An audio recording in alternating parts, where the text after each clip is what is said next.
বন্ধুরা দেখতে পাচ্ছেন সেই আমার পরিচিত বাগান। এটা আপাতত সবে ফল নতুন হারভেস্ট হচ্ছে। আমার এখানে আপাতত ৬৫ খানার মতো টব আছে ২ টো ভ্যারাইটি দিয়ে।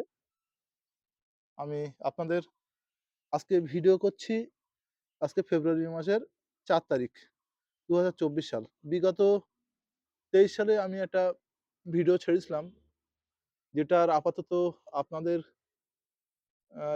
আপনাদের আশীর্বাদে যেটার ভিউ ১,০০,০০০ পার হয়ে গেছে। এবারে আপনাদের আমি দেখাই আপনাদের নতুন ফলের কেমন ফল ধরছে। আমি পরপর গাছগুলো আপনাদের দেখাই এবং সঙ্গে এর পরিচর্যায় বলছি। দেখেন এই গাছটায় লেদা পোকা লেগেছে। আপনাদের দেখাই। রোগবালাই সবার বাগানেই দেখা দেবে। এটা এই দেখেন লেদা পোকা এখান থেকে কেটে দিয়েছে দেখেন এগুলো। এই দেখেন। লেদা পোকার যে নরমাল ওষুধ যেকোনো মেডিসিনের দোকান লেদা পোকার যে ওষুধ পেয়ে যাবেন ওইটাই ইউজ করবেন। আজকে আমি আপনাদের যে ভিডিওটা দেখাচ্ছি তাতে কিছু রোগব্যাধি, কেমন জল দিতে হবে, কি, কি প্রয়োজন এগুলো আমি বলছি। এরপরে আমরা ঠিক এখান থেকে ২০-২৫ দিন পরে আবার একটা নতুন ভিডিও দেব। যেটার হারভেস্টের উপযুক্ত সময় যখন হবে সেই সময় আমি পরপর দেখাচ্ছি। এই দেখেন এই টবটায় ভালো ফল নামছে কিন্তু ফলটা আমার এই গাছটা একটু পাতা কাটা বেশি হয়ে গেছে। পাতা ছাড়া ফল বেশি দেখা যাচ্ছে। এই দেখেন। আরো কিছু দেখাই এই দেখেন এই গাছটায় ফুল এসছে দেখেন। ফুল দেখেন এতে আমার মনে হয় আনুমানিক এখন ২০০ ফুল এসে গেছে এবং দেখেন খেয়াল করে দেখেন শুধু ফুলের ধরনটা দেখেন। এবারে বলি বন্ধুদের, আপনারা যাদের স্ট্রবেরি আছে তারা কি, কি পরিচর্যা করবেন? ১ম হচ্ছে এই দেখেন এই টবটা শুকনো, এরকম শুকনো রাখা যাবে না। এতে ময়েশ্চারাইজার রাখতে হবে, ঠিক? এমনটা। প্রত্যেকটা টবে ময়েশ্চারাইজার রাখবেন। জলের ঘাটতি এখন হতে দেয়া যাবে না। প্রয়োজন মতো প্রত্যেকদিনই বিকালে জল দেন। আর এখন কোনো নাইট্রোজেন চলবে না। এখন আপনারা সমপরিমাণ সার ২০-২০, ১৫-১৫ এরকম জাতীয় ১৬-১৬ এরকম জাতীয় সার আপনারা ইউজ করতে পারেন। এবারে বলি বন্ধুরা, এই যে ফল এসে গিয়েছে এখন আমরা প্রয়োজন মতো পিজিআর ইউজ করতে পারবো। যেকোনো পিজিআর আপনার আপনার হাতের কাছে যেটা পাবেন সেটা ইউজ করতে পারবেন। কিন্তু ১ এমএল এর উপরে নয়।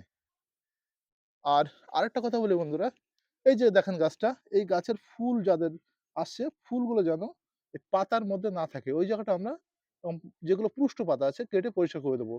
নতুবা এই জায়গাটা পলিনেশনের সমস্যা হলে কিন্তু ফলটা আপনার দাঁড়াবে না কিংবা ফলের সাইজ ছোট হয়ে যাবে।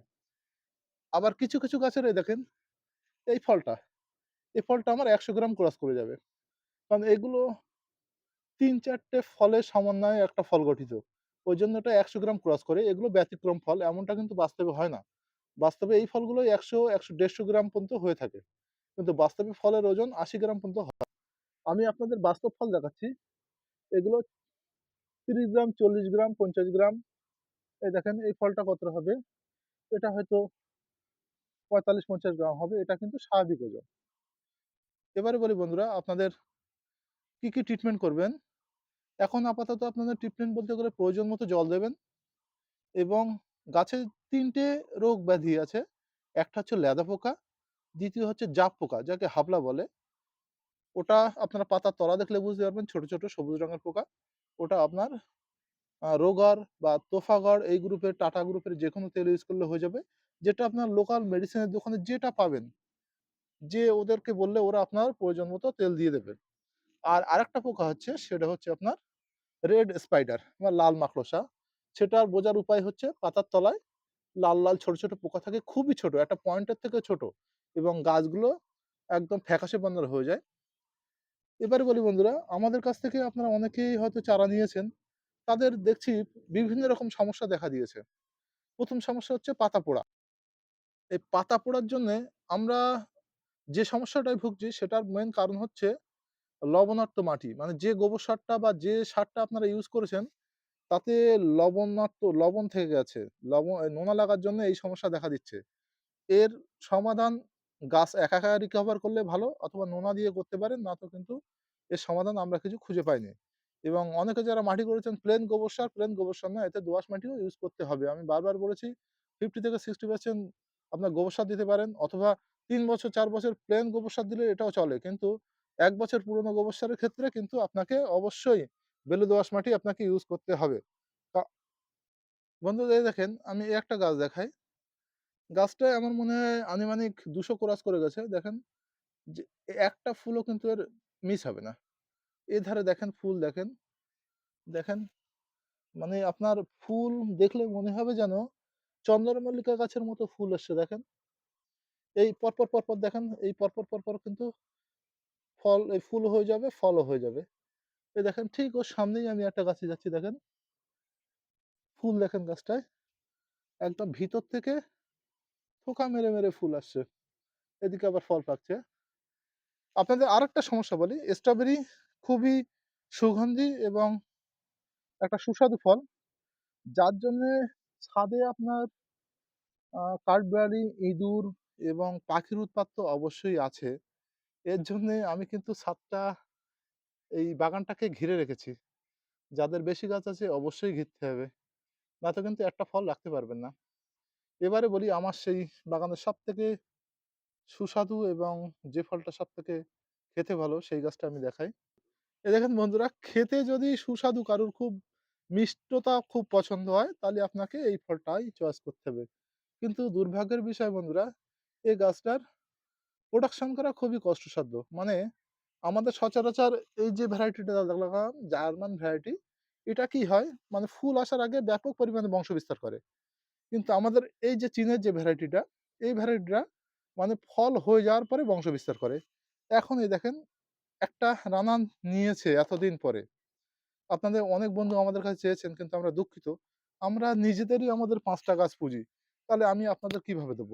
তবে আশা করছি আপনাদের জন্য আমি সাধ্যমত চেষ্টা করব এবারে বংশ বিস্তার করার জন্যে, এবং এই গাছটা নিতে গেলে কিন্তু আপনাকে নিতে হবে মে মাসের দিকে। মে মাসের দিকে আমি আশা করছি আমরা দিতে পারবো। কিন্তু বাঁচা মরা এটা কিন্তু আপনার দায়িত্ব। এটা কিন্তু আমরা কিছু করার নেই। গাছটা খুবই সেনসিটিভ প্রকৃতির, এবং এই গাছটা দেখেন এর পাতাটাও আলাদা, অনেকটাই বড়। এই দেখেন এই দুটো গাছ আমি পাশাপাশি দেখাই। এই দেখেন এটা জার্মান ভ্যারাইটি, এটা চীনের ভ্যারাইটি। এর পাতাটা বড় এবং এর কাঁদিটাই দেখেন একটা সিঙ্গেল কাঁদি এসছে এখান থেকে, দেখেন গাছের থেকে একটা বেরিয়েছে। এখান থেকে কটা ফল আছে? মনে হয় ১২-১৪ টা ফল আছে। এর এই হচ্ছে এর ধরন। এই দেখেন এই সাইডেও সেম পজিশন। ৩-৪ দিক থেকে আসছে। এই দেখেন এটাও কিন্তু ফলন খুব একটা খারাপ বলব না। কিন্তু জার্মানির থেকে কম, কিন্তু ওটা ১০ টা খেয়ে যে তৃপ্তি পাবেন, এটা একটাই সেই তৃপ্তি। ঠিক আছে বন্ধুরা, আমাদের সঙ্গে থাকেন। বন্ধুরা, এই যে আমার বাগানটা দেখেন, এই নেট দিয়ে রেখেছি। কারণ পাখি, কাক, আপনার বুলবুলি, ভদোটিয়া, ইঁদুর সবেরই উৎপাত আছে। সঙ্গে তো আমার ছেলে আছেই, এটা তো আছে। বলি আপনারা এই নেটটা ইউজ করবেন, অথবা ফাইজালে যে ইউজটা করে সেটাই।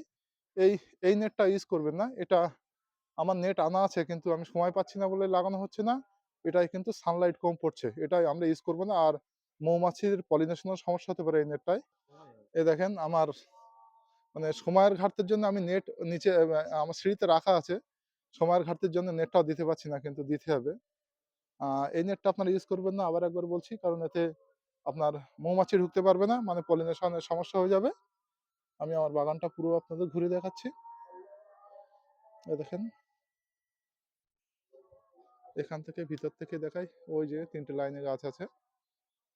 ঠিক আছে বন্ধুরা, রাখছি।